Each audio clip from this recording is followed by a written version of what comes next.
저한테 이런 말을 한 사람이 있었습니다. 왜 그냥 안 그만뒀어요? 그 정도면 당장 나왔어야죠. 그 말이 틀렸다고 생각하지는 않았습니다. 저도 수없이 스스로에게 했던 말이었으니까요. 그만둬야 한다. 나와야 한다. 머리로는 매일 알고 있었습니다. 그런데 입이 떨어지지 않았습니다. 왜냐하면 그 질문에 대답하려면 처음부터 다 말해야 했기 때문입니다.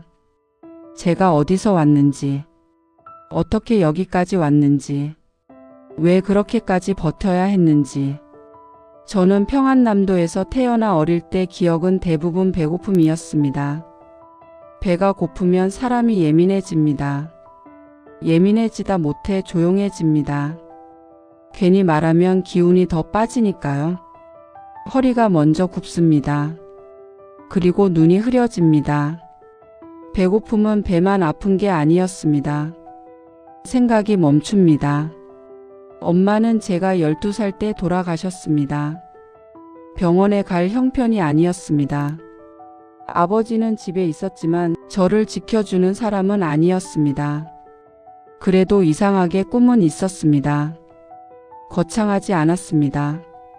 언젠가 내 아이한테 배고파라는 말을 듣지 않는 것, 그거 하나였습니다. 20살에 결혼을 했습니다. 남편은 나쁜 사람은 아니었습니다. 그냥 세상이 너무 가난했습니다.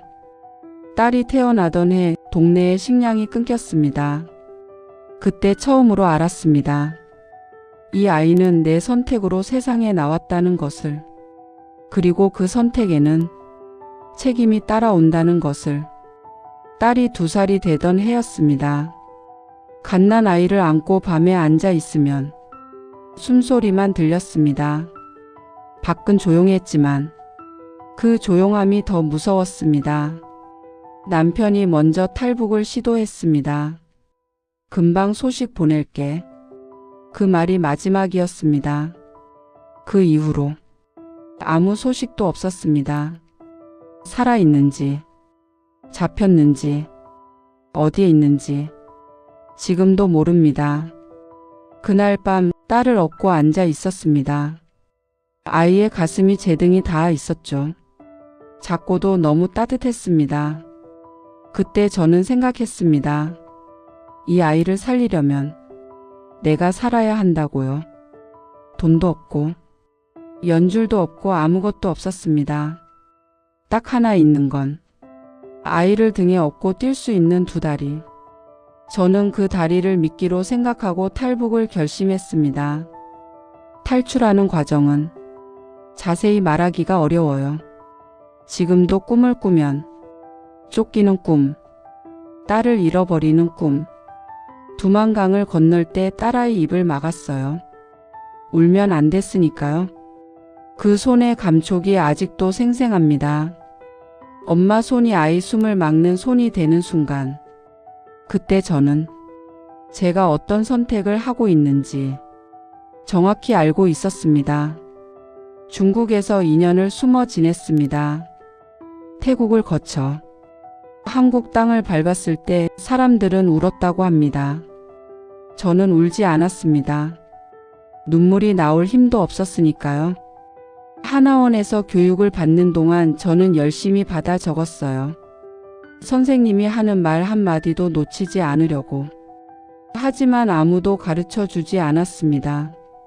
한국 사회가 얼마나 빠른지, 사람들이 얼마나 경쟁적인지, 탈북자라는 말이 어떤 표정을 만들어내는지, 그건 직접 부딪혀야 알 수 있었습니다.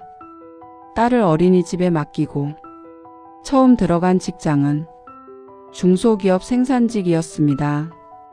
야간 교대도 있는 공장이었습니다. 저는 누구보다 일찍 나갔고 누구보다 늦게 나왔습니다. 말을 줄였습니다. 실수도 줄이려고 정말 많은 노력했던 것 같습니다. 처음엔 몰랐습니다. 수군거림이 언제부터 시작됐는지. 쟤 북한에서 왔대. 말투 좀 이상하지 않냐? 괜히 건드리지 마. 저는 못 들은 척했습니다. 듣는 순간 무너질 것 같았으니까요. 팀장은 처음엔 친절했습니다. 그러다 손이 길어졌습니다. 어깨, 허리. 야근하는 날엔 더 가까이 다가왔습니다. 저는 자리를 피했습니다. 화장실에 자주 갔죠. 다른 직원들 근처에만 있으려고 했습니다. 그런던 어느 날 팀장이 저한테 이렇게 말했습니다. 신고해봐. 근데 내가 갈 데가 있을 것 같아? 그 말이 귓가에 오래 남았습니다. 저는 계산을 잘 못했지만 그런데 그 계산만큼은 매일 했습니다. 월세, 학원비, 생활비. 내가 그만두면 몇 달을 버틸 수 있는지 답은 늘 같았습니다. 그래서 저는 다음 날도 출근했습니다. 그게 하루가 되고 한 달이 되고 1년이 되고 8년이 되었습니다. 딸이 초등학교 6학년이 되었을 때입니다. 처음으로 학교 행사에 갔습니다. 운동장 끝에서 딸이 저를 발견했습니다. 엄마. 그 아이가 달려왔습니다. 사람들 앞에서 저를 꽉 안았습니다. 그 순간 저는 알았습니다. 내가 왜 버텼는지. 그게 저한테 버틸 수 있는 유일한 이유였어요. 도망치는 엄마가 아니라 버티는 엄마를 보여주고 싶어서였습니다. 그런데 어느 날 딸이 말했습니다. 엄마 얼굴 무서워. 어느 날 거울을 보는데 저를 모르겠는 거예요. 눈이 너무 지쳐 있어서 웃을 줄 모르는 얼굴이 되어 있었습니다. 그리고 어느 날 딸아이가 학교에서 왕따를 당했습니다. 이유를 나중에 알았어요. 제 엄마 북한에서 왔대. 그날 밤 처음으로 생각했습니다. 내 침묵이 딸에게 침묵을 가르친 건 아닐까? 내가 참고 사는 모습이 딸에게 참는 법을 가르친 건 아닐까? 저는 통장을 펼쳐 남은 돈을 계산기를 두드렸죠. 딸아이 등록금 계산하고 버틸 수 있는 달을 세어보고 몇 달, 딱 그만큼이었습니다.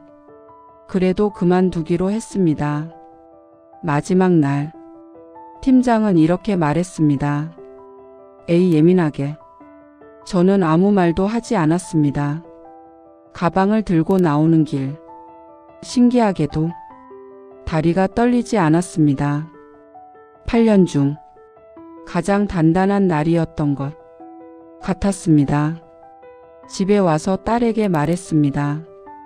엄마 회사 그만뒀어. 딸이 잠시 저를 보더니 말했습니다. 잘했어 엄마. 그 말에 8년이 무너졌습니다. 저는 딸 앞에서 처음으로 소리 내 울었습니다.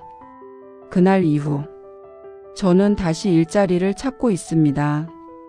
쉽지는 않습니다. 하지만 무섭지는 않습니다. 이제는 도망이 아니라 선택이니까요. 오늘 이 이야기를 꺼내는 게 쉽지 않았습니다. 솔직히 지금도 손이 조금 떨립니다. 하지만 어딘가에서 저처럼 버티고 있는 사람이 있을 것 같아서요. 탈북자이든 아니든 엄마이든 아니든 매일 아침 눈 뜨는 게 무섭지만 출근길에 발이 안 떼어지고 그래도 아이 얼굴 보면 또 가야 하는 사람. 그 사람에게 말하고 싶습니다. 당신이 왜 버티는지 나는 압니다. 하지만 버티는 것만이 정답은 아닐 수도 있습니다. 저는 8년을 버텼습니다. 8년 동안 침묵을 배운 딸한테 이제 목소리 내는 법을 가르쳐 주고 싶습니다. 혹시 지금 비슷한 시간을 지나고 계신다면 댓글에 한마디만 남겨주세요. 당신은 혼자가 아닙니다. 오늘 이 이야기를 들어주셔서 고맙습니다. 하모사연은 말하지 못했던 사람들의 이야기를 끝까지 들어드리는 채널이 되겠습니다. 그리고 당신의 오늘도 조금은 덜 무겁기를 바랍니다.